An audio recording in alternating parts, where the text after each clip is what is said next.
आज की ये वीडियो उन सभी स्टूडेंट्स के लिए मोस्ट इंपॉर्टेंट होने वाली है जो 2026 में अपना सोशल साइंस का पेपर देने वाले हैं।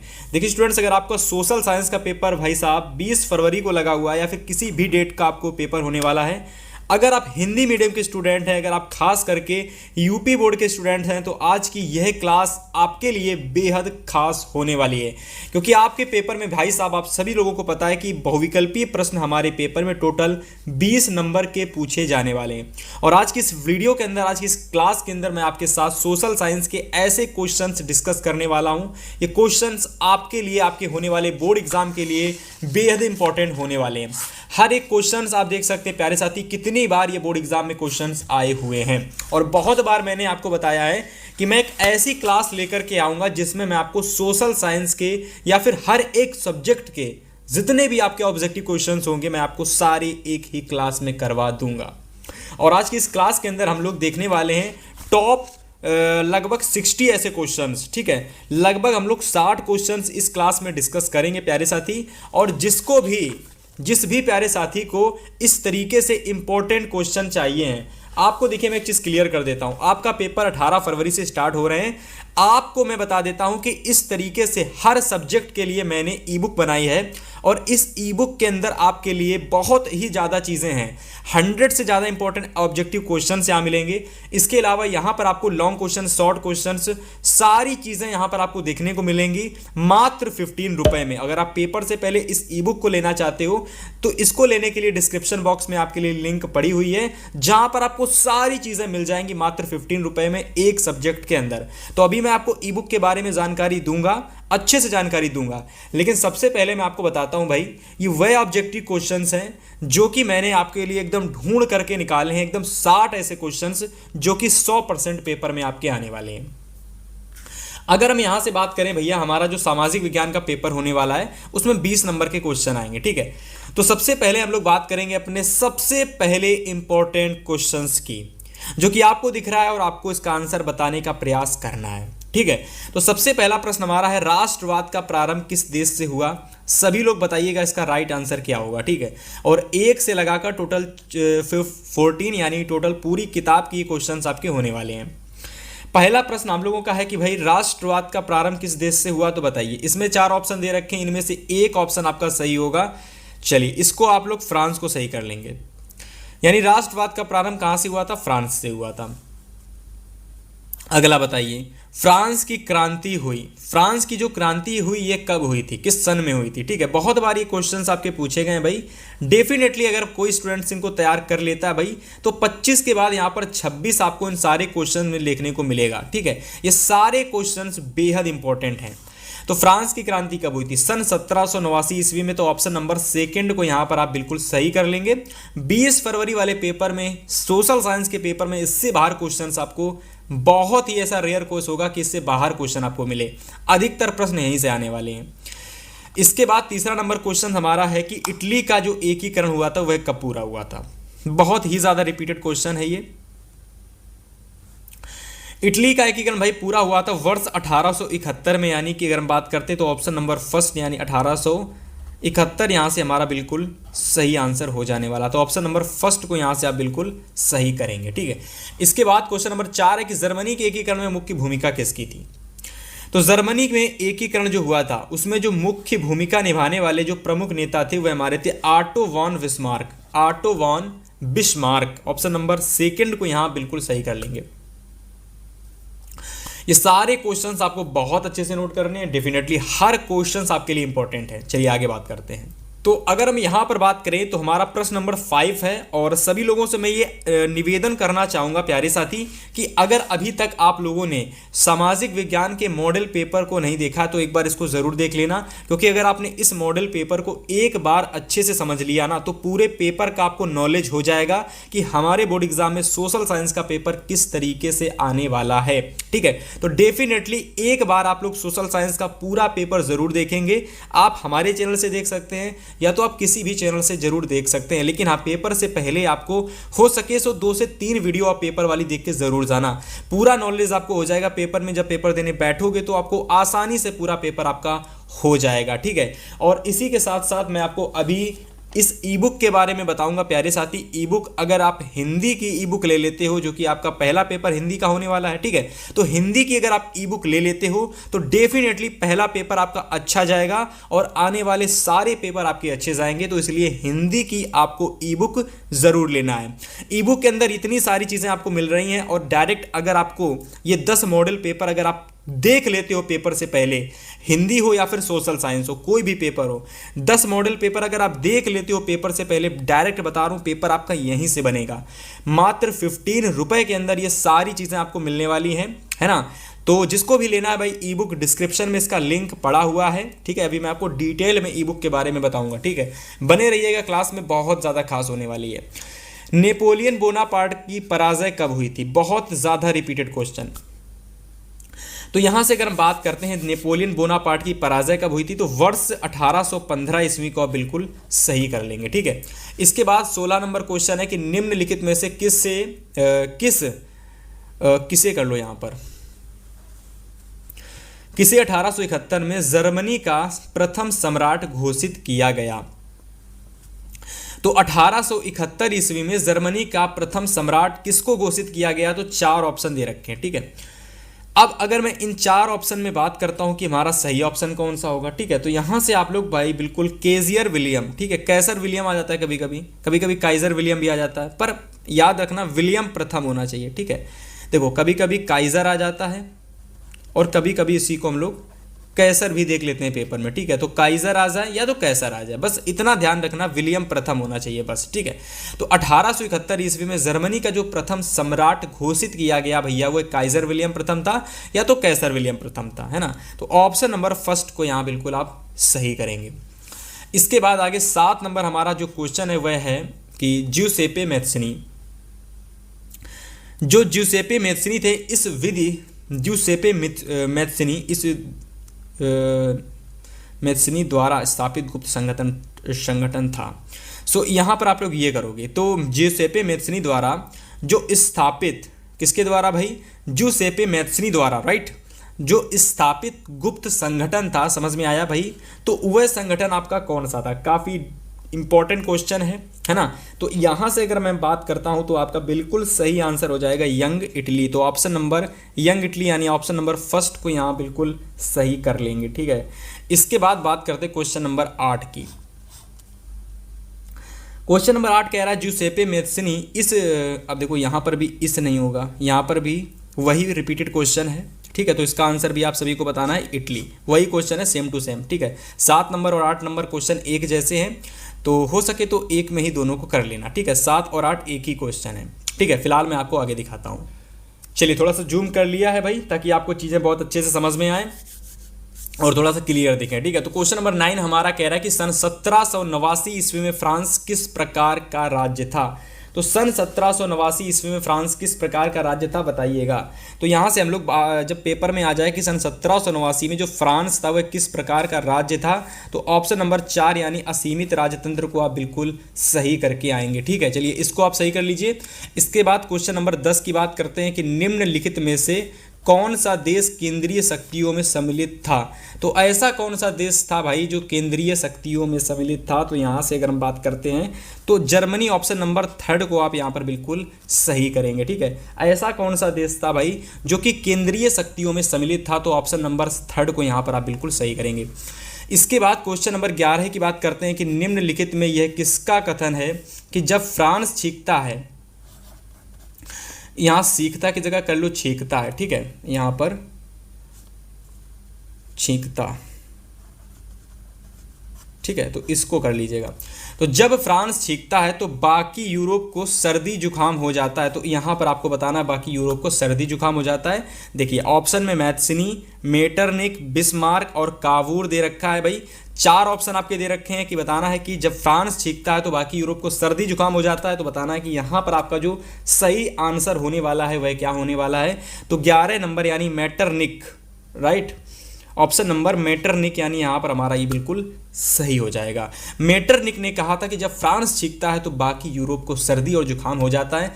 मैंने आपको ये काफ़ी बार क्वेश्चन, ये मैं जब पेपर सॉल्व कराता था, वायरल पेपर, मॉडल पेपर, तो वहाँ पर मैं इस क्वेश्चन को ज़रूर लेता था और मैं बार बार आपसे बताता था भाई कि यह क्वेश्चन आपके लिए वेरी इंपॉर्टेंट है ना। तो फिर से बता रहा हूँ, वेरी इंपॉर्टेंट है, ज़रूर तैयार करना।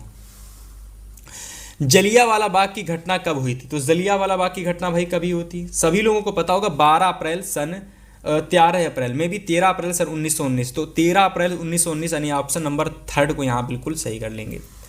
चौरी चौरा में हिंसात्मक घटना कब घटी थी? 5 फरवरी 1922 में चौरी चौरा की हिंसात्मक घटना घटी थी भाई, 5 फरवरी 1922। ऑप्शन नंबर 1 को यहाँ पर आप बिल्कुल सही करेंगे। तो ये जितने भी क्वेश्चंस आपके लिए करा रहा हूं, ये सारे क्वेश्चंस डेफिनेटली आप बोर्ड से पहले एकदम रट के जाएंगे, है ना, ताकि पेपर में आने वाला कोई भी क्वेश्चन आपसे मिस ना हो। सारे के सारे क्वेश्चंस आप सही करके आए। चलिए आगे देखते हैं। तो बात करते हैं क्वेश्चन नंबर 14 की। तो 14 नंबर क्वेश्चन हमारा कह रहा है कि स्वराज मेरा जन्म सिद्ध अधिकार है और मैं इसे लेकर रहूंगा, ये कथन किसका है? ठीक है, फिर से पढ़िएगा कि स्वराज मेरा जन्म सिद्ध अधिकार है। क्या है भाई? जन्म सिद्ध अधिकार है और मैं इसको लेकर रहूंगा, ये किसने कहा था? ये किसका कथन था? ठीक है, ये किसका कथन था, ये किसने कहा था भाई? तो बताइए। 4 ऑप्शन दिख रहे हैं, पर आपका सही आंसर यहां से क्या रहेगा? आप सभी का यहां से सही आंसर रहेगा बाल गंगाधर तिलक। यानी बाल गंगाधर तिलक जी ने कहा था कि जो स्वराज है ये मेरा जन्म सिद्ध अधिकार है और मैं इसे लेकर के रहूंगा। 15 नंबर क्वेश्चन कह रहा है कि निम्न में से किसने बारडोली सत्याग्रह का नेतृत्व किया था? बारडोली सत्याग्रह का नेतृत्व भैया जी किसने किया था? 22, 23, 24, 25। डिफिकल्ट क्वेश्चन नहीं है भाई, बिल्कुल आसान क्वेश्चन है। रट के जाओगे, थोड़ा सा रिवीजन करोगे, बार बार तैयार करोगे तो आपको याद हो जाएगा। बारडोली सत्याग्रह का नेतृत्व किसने किया था भाई? तो बारडोली सत्याग्रह का नेतृत्व किया था सरदार वल्लभ भाई पटेल ने। ऑप्शन नंबर 4 यहां पर हमारा बिल्कुल सही हो जाएगा। हिंद स्वराज पुस्तक के लेखक कौन है? हमारा अगला क्वेश्चन। हिंद स्वराज जो पुस्तक थी भैया, इसके लेखक कौन हो जाएंगे? तो क्वेश्चन नंबर 16 का राइट आंसर हो जाएगा आप सभी के बापू महात्मा गांधी, यानी 4 नंबर यहां पर हमारा बिल्कुल सही हो जाएगा।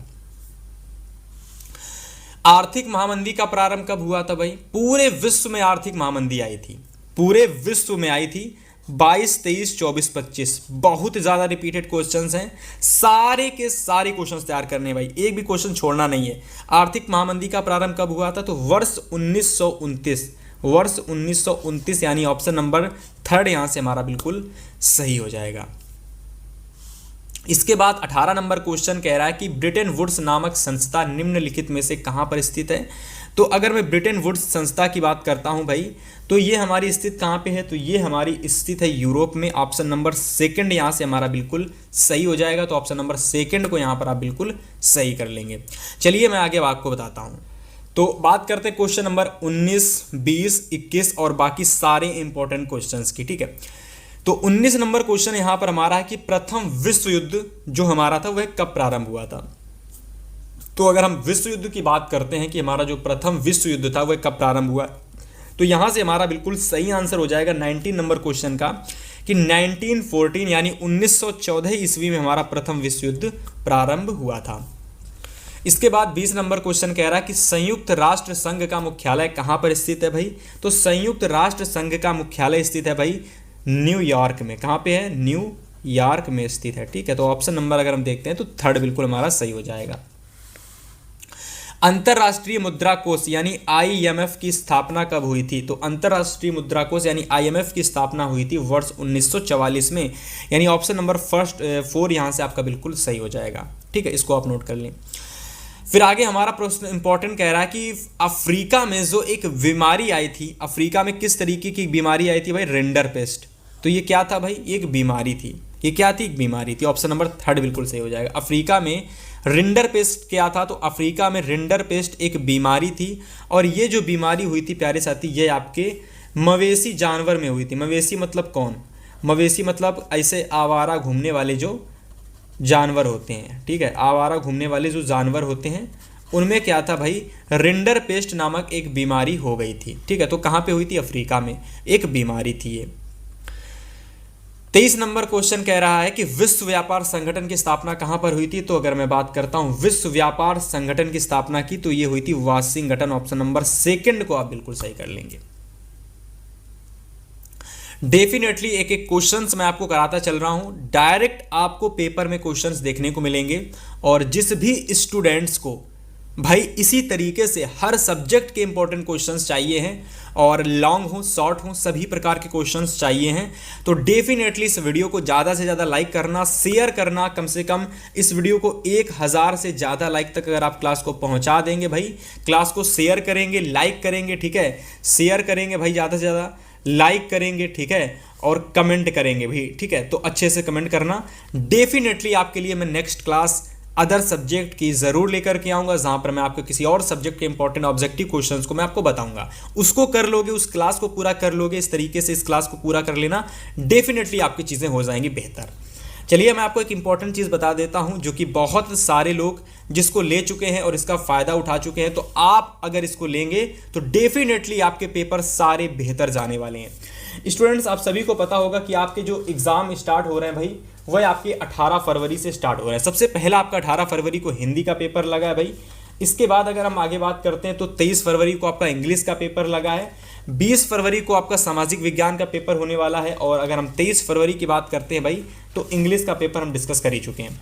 27 फरवरी को हमारा मैथ का पेपर लगा हुआ है। मेरे प्यारे साथी, जिस भी स्टूडेंट्स को ये सारे पेपर बहुत बेहतर तरीके से करके आने हैं, और एक चीज़ मैं आपको बता देता हूं कि अगर आप यहाँ पर बेहतर तरीके से, मैं बात कर रहा हूँ बेहतर का मतलब है अच्छे नंबर लाना। और जिसको अच्छे नंबर लाने हैं भाई, अच्छे नंबर का मतलब पता है क्या होता है? देखो, अच्छे नंबर का मतलब होता है कि आपको क्या करना है भाई, आपको बेहतर नंबर लेकर के आने। कितने बेहतर लेकर के आने हैं? आपको नंबर लेकर के आने हैं 80 से ज़्यादा। किससे ज़्यादा भाई? 20 से ज़्यादा नंबर, आप 80 से ज़्यादा नंबर लेकर आने, 80, 85, 89, 90, 92, 91। और इतने नंबर आप ला सकते हो, बस खुद पर बिलीव रखो, भरोसा रखो, ला सकते हो। मेरी बात ध्यान से सुनो, अगर आपने केवल 3 दिन पेपर से पहले, यानी अगर आपका पेपर 18 को हिंदी का होने वाला है, तो 18 से पहले 2 या 3 दिन अगर आपने केवल हिंदी को अच्छे से पढ़ा, केवल और केवल हिंदी को, डेफिनेटली आप बहुत बेहतर नंबर लेकर के आओगे। लेकिन पढ़ने के लिए भी आपके पास कुछ ना कुछ होना चाहिए। 18 फरवरी वाले दिन, 20 फरवरी वाले दिन जो पेपर होने वाला है, उससे पहले आपके पास पढ़ने के लिए कुछ ना कुछ होना चाहिए। और इसी के लिए हमने ई बुक बनाई थी, बहुत पहले बनाकर रेडी कर दी थी। बहुत सारे लोग इसको ले चुके हैं, इसका फ़ायदा उठा रहे हैं। अगर आप मिस कर रहे हो तो बहुत बड़ी गलती कर रहे हो।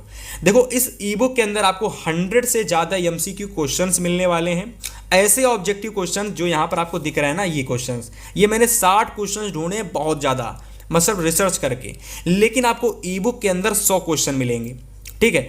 इसमें एक्स्ट्रा ऐड है, क्योंकि भाई ई बुक है, अगर आप 15 रुपये मुझे दे रहे हो तो मैं कुछ ना कुछ इसमें बेहतर चीज़ आपको ज़रूर दूंगा। इस 15 रुपये पे करके आपको मिलेंगे 100 से ज़्यादा इंपॉर्टेंट ऑब्जेक्टिव क्वेश्चंस और 10 से ज़्यादा मॉडल पेपर, 10 से ज़्यादा मॉडल पेपर मिलेंगे।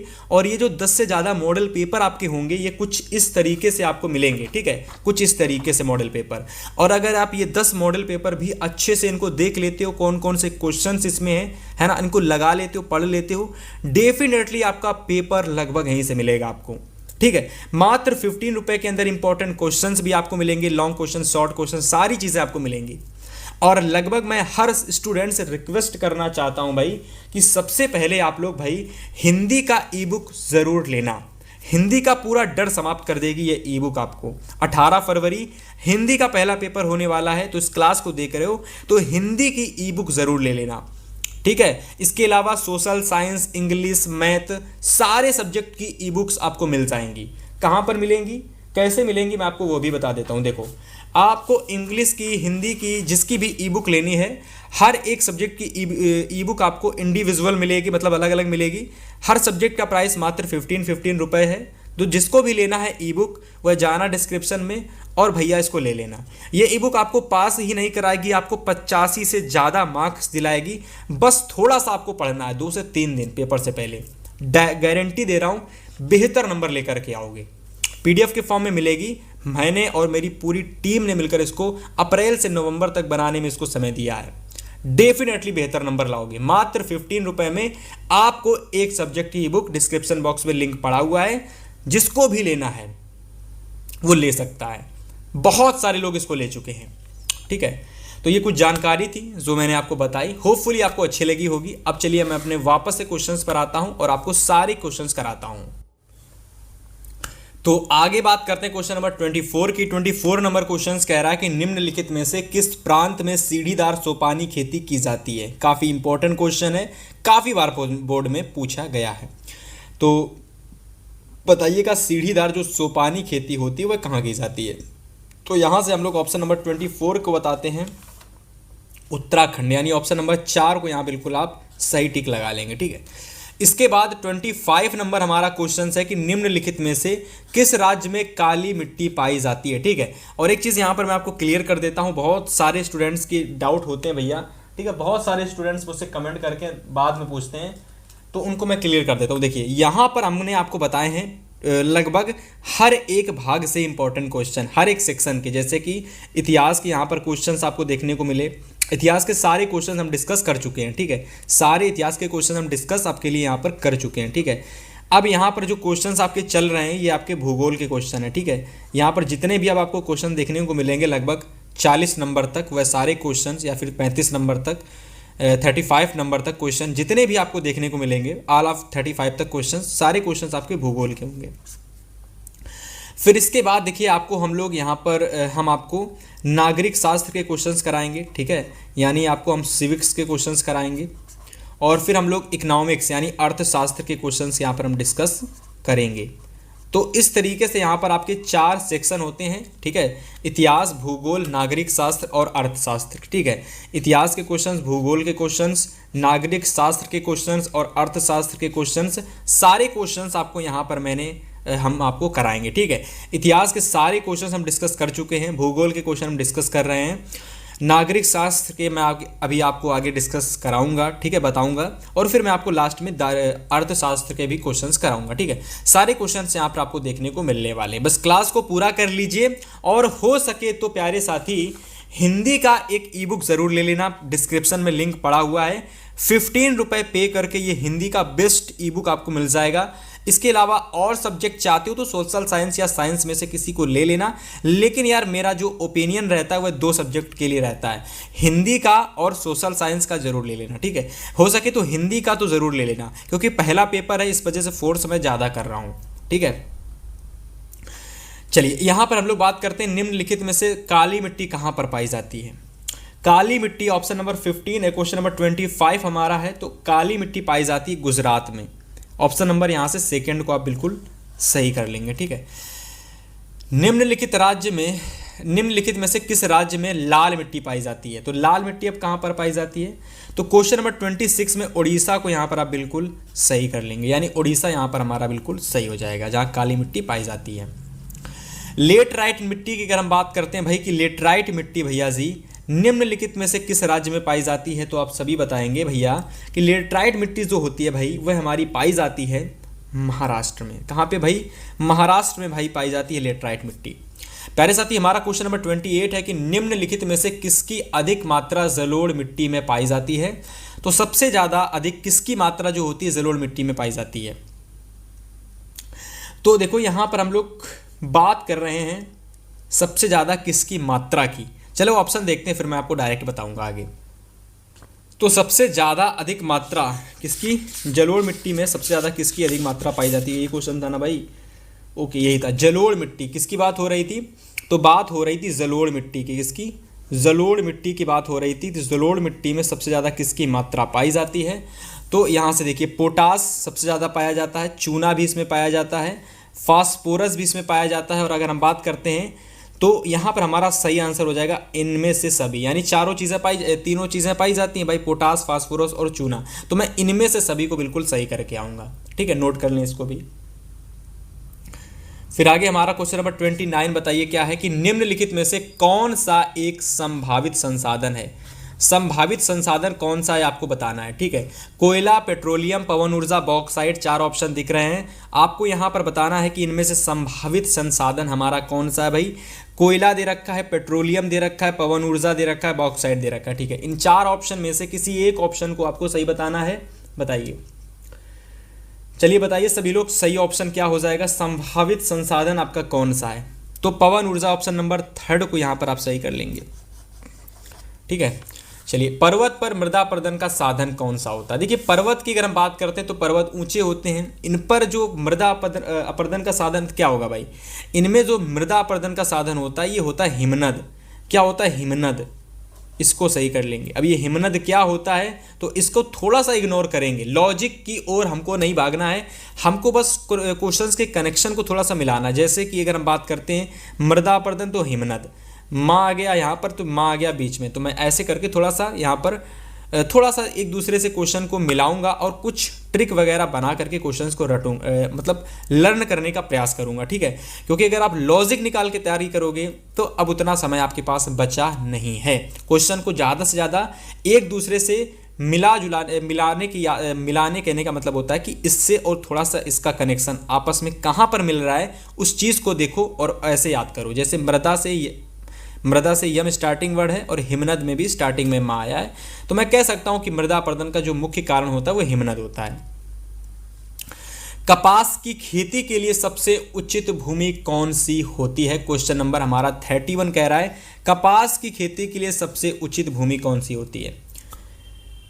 तो काली मिट्टी को कहीं सही कर लेंगे भाई। काली मृदा जो होती है वह सबसे अच्छी मृदा होती है कपास की खेती के लिए, है ना। तो यहां से हमारा फर्स्ट ऑप्शन बिल्कुल सही हो जाएगा। आगे हमारा क्वेश्चन नंबर 32 है कि निम्नलिखित में से किस राज्य में सीढ़ीदार खेती की जाती है? तो सीढ़ीदार खेती कहाँ की जाती है भाई? उत्तराखंड में। ऑप्शन नंबर 4 को यहाँ पर आप बिल्कुल सही कर लेंगे। 32 में क्वेश्चन नंबर 4 यहाँ से हमारा बिल्कुल सही हो जाएगा।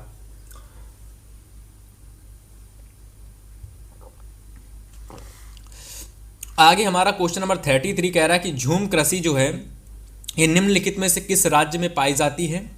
तो झूम कृषि की अगर हम बात करते हैं कि झूम कृषि जो होती है वह कहाँ पर और किस राज्य में पाई जाती है भाई?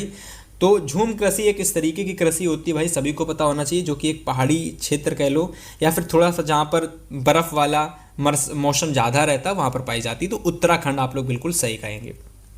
ठीक है, तो ऑप्शन दिखाते हैं और आपको उत्तराखंड ही टिक लगा के आना है। तो यहाँ से आपका ऑप्शन नंबर भाई 3 बिल्कुल सही हो जाएगा, उत्तराखंड। ठीक है, बाकी आगे 34 नंबर क्वेश्चन हमारा है कि निम्नलिखित में से कौन सी फसल मुख्य रूप से जायद फसल का उदाहरण है? तो जायद फसल का उदाहरण कौन सी हो जाएगी भाई? जायद फसल यहाँ से हमारी हो जाएगी तरबूज, यानी ऑप्शन नंबर 4 को यहाँ पर आप बिल्कुल सही कर लेंगे। निम्नलिखित में से कौन सी फसल मोटे अनाज के अंतर्गत सम्मिलित की जाती है? तो भाई मोटे अनाज के अंतर्गत ज्वार को हम लोग बिल्कुल सही करेंगे। थोड़ा सा जल्दी क्वेश्चन को तैयार करने का प्रयास करेंगे। इनमें से कौन सी रबी की फसल है? क्वेश्चन नंबर 36 कह रहा है कि रबी की फसल कौन सी है? तो दालें जो होती हैं, जितनी भी हमारी दाल होती हैं सारी हमारी रबी की फसल होती हैं। ठीक है, इसके बाद क्वेश्चन नंबर 37 है कि एंट्रीसाइड का संबंध किस खनिज से होता है भाई? तो एंट्रीसाइड का जो डायरेक्ट संबंध होता है वह कोयले से होता है। ऑप्शन नंबर 4 को यहाँ पर आप बिल्कुल सही करेंगे। आगे हमारा प्रश्न है कि निम्नलिखित में से कौन सा खनिज आधारभूत रहने वाला है भाई? तो 4 ऑप्शन में मैग्नीज, लौह अयस्क, तांबा, अभ्रक आपको ऑप्शन में दिख रहे हैं। तो लौह अयस्क यहाँ से अगर हम बात करते तो ये हमारा एक आधारभूत खनिज है। निम्नलिखित में से कौन सा ऊर्जा का परंपरागत स्रोत है? कौन सा ऐसा ऊर्जा का परंपरागत स्रोत है भाई? उस ऊर्जा का कौन सा ऐसा परंपरागत स्रोत है उसे आपको बताना है। तो अगर मैं सौर ऊर्जा और कोयला में, अगर मैं ज्वारी ऊर्जा और पवन ऊर्जा में बात करता हूँ तो भाई कोयला एक ऐसा होता है जो कि हमारा ऊर्जा का परंपरागत स्रोत होता है। बेल्जियम की सामुदायिक सरकार में निम्नलिखित में से किसके मध्य सत्ता में साझेदारी है? तो अगर हम इस प्रश्न के 40 नंबर क्वेश्चन की बात सही करते हैं भाई, तो विभिन्न सामाजिक समूहों के मध्य और विभिन्न अंगों के मध्य में, तो इस वाले ऑप्शन को आप बिल्कुल सही कर लेंगे। और सारे क्वेश्चंस आपको वेरी इंपॉर्टेंट डाल करके इनको पेपर से पहले कहीं ना कहीं पर नोट जरूर से करना है। सारे स्टूडेंट से निवेदन है भाई, गुजारिश है कि इन क्वेश्चंस को आप अगर नोट करना चाहते हो तो नोट कर लेना।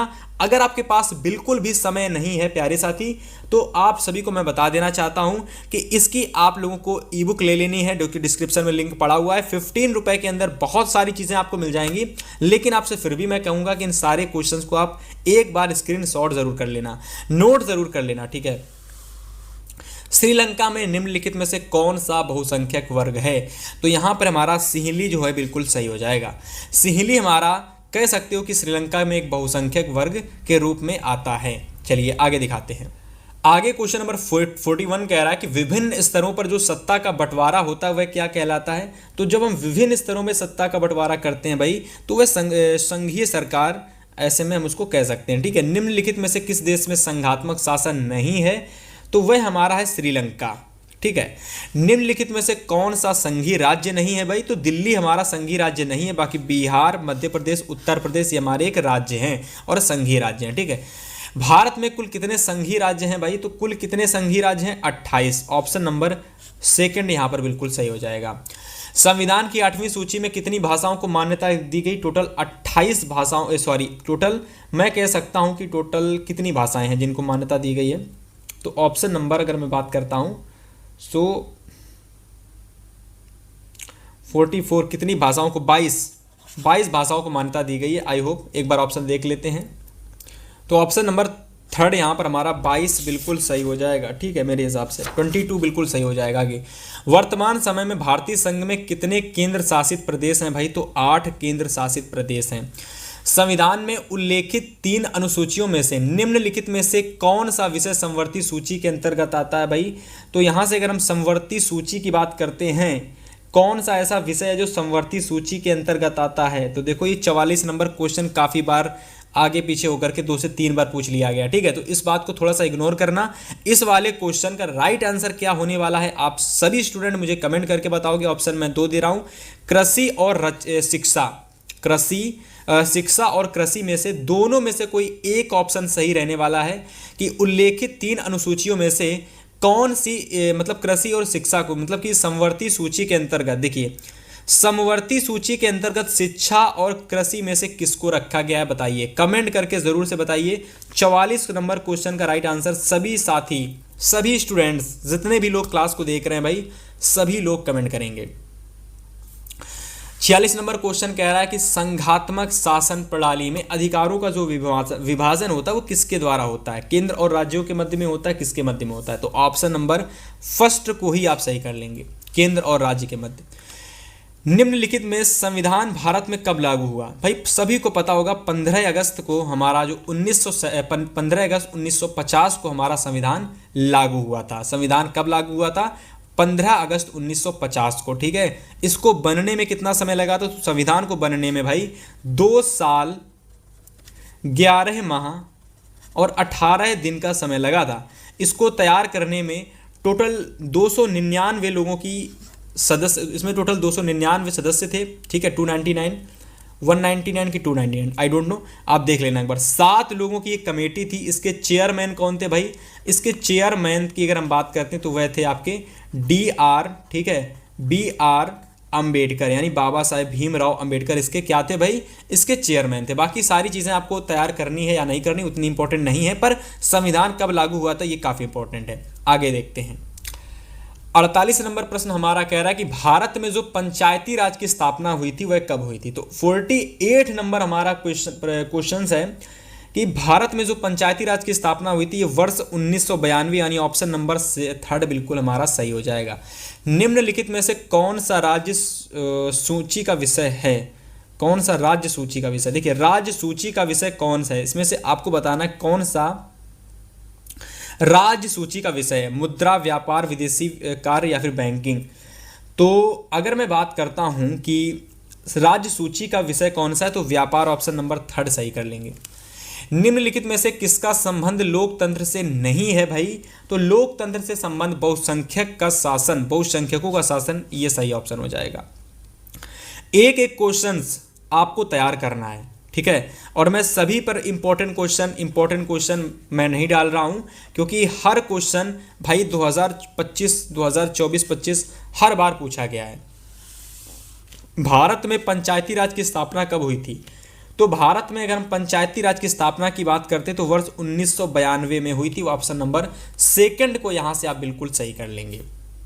आगे अगर हम बात करते हैं तो निम्नलिखित देशों में मानव विकास सूचकांक की लिहाज से, यानी मानव विकास सूचकांक यानी HDI के लिहाज से किस देश की स्थिति अन्य से बेहतर है? देखिए बांग्लादेश, श्रीलंका, नेपाल, पाकिस्तान, इन चार में से तुलना करके बतानी किस देश की जो स्थिति है सबसे बेहतर है। चार ऑप्शन ही आपको देखने को मिलेंगे, ये बांग्लादेश, नेपाल, श्रीलंका, पाकिस्तान। और सबसे अगर मैं बेहतर अगर बात करता हूँ मानव विकास सूचकांक की, तो भाई वह हमारा है श्रीलंका। ऑप्शन नंबर सेकंड बिल्कुल सही कर लेंगे। निम्नलिखित देशों में से मानव विकास सूचकांक, ये हमारा अर्थशास्त्र चल रहा है तो इस बात को भी आप जरा याद रखना। अर्थशास्त्र में देखो किस तरीके के, इकोनॉमिक्स में ऐसे ही क्वेश्चंस होते हैं। तो किस देशों, निम्नलिखित में से किन देशों में मानव विकास सूचकांक यानी HDI के लिहाज से देश की, ये हो ही चुका है, ठीक है, ये तो हो ही चुका है। फिलहाल यहाँ पर आपका श्रीलंका नहीं है, यहाँ पर श्रीलंका इसमें से नहीं है। तो फिर अगर हम ऑप्शन सही बात करते तो कौन सा होगा भैया? तो बांग्लादेश सही होगा यहाँ पर हमारा, ठीक है।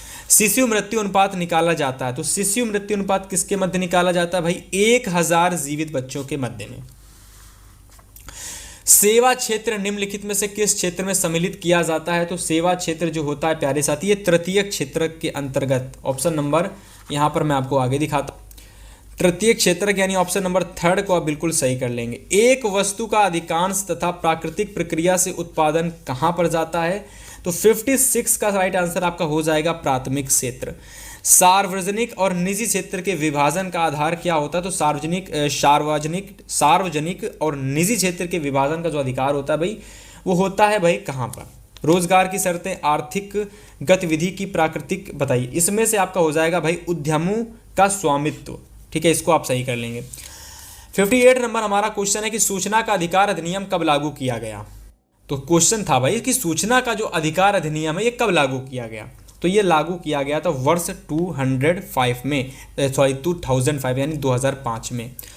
निम्नलिखित में से किस वर्ष में उपभोक्ता सुरक्षा अधिनियम पारित किया गया? उपभोक्ता सुरक्षा जो अधिनियम है प्यारे साथी, ये हमारा कब पारित किया गया? सारे क्वेश्चंस आप तैयार करना, ठीक है। ये सारे क्वेश्चन जो आपको दिख रहे हैं ना भाई, सूचना का अधिकार अधिनियम कब लागू किया गया? देखो कितनी बार ये सारे क्वेश्चंस पूछे गए हैं, हर बार ये क्वेश्चंस आपके पेपर में आए हैं, है ना। और ये मत सोचना है कि सारे क्वेश्चंस एक बार ही क्यों पूछे गए हैं। देखो हो सकता हो इसमें से एक दो बार कोई क्वेश्चन ना आया हो, लेकिन हाँ डेफिनेटली ये सारे क्वेश्चंस आपको तैयार करने हैं भाई। मैं बहुत ज़्यादा रिसर्च करके क्वेश्चंस लेकर के आया हूँ। तो अधिकार जो था भाई, उपभोक्ता सुरक्षा अधिनियम जो पारित हुआ था ये वर्ष 1986 यानी ऑप्शन नंबर थर्ड में ऑप्शन नंबर थर्ड बिल्कुल सही हो जाएगा, यानी 1986 में इसको पारित किया गया था। बाकी एक और क्वेश्चन रह जाता है और फिर इसके बाद इतने ही क्वेश्चन आपको तैयार करने होंगे। तो अंतिम प्रश्न हमारा है इस क्लास का और सोशल साइंस की पूरी सब्जेक्ट का अंतिम क्वेश्चन कि कौन से दिन राष्ट्रीय उपभोक्ता दिवस के रूप में मनाया जाता है भाई। देखिए मैं आपको 24 दिसंबर और 24 सितंबर दो ऑप्शन मैं आपको दे रहा हूं। इन दो ऑप्शन में से जो सही ऑप्शन है आप सभी प्यारे साथी कमेंट करके बताएंगे। जितने लोगों ने इस क्लास को यहाँ तक एकदम एंड तक देखा है आप सभी को बहुत बहुत धन्यवाद और आप सभी के लिए बहुत ही ज़्यादा शुभकामनाएं भाई। आप सभी के पेपर के लिए आप पेपर में जितना हो सके पेपर से पहले उस सब्जेक्ट की सारी चीज़ें तैयार करने का प्रयास करें और हमारे द्वारा बनाई गई जो ई बुक है भाई इसको ज़रूर से लेना। देखो यार आपके लिए हमने मैथ की ई बुक इतने सस्ते में दे रहे हैं, आपके लिए भाई हम इंग्लिश की ई बुक इतने सस्ते में दे रहे हैं ताकि आप सभी स्टूडेंट बेहतर नंबर लेकर के आए, ठीक है।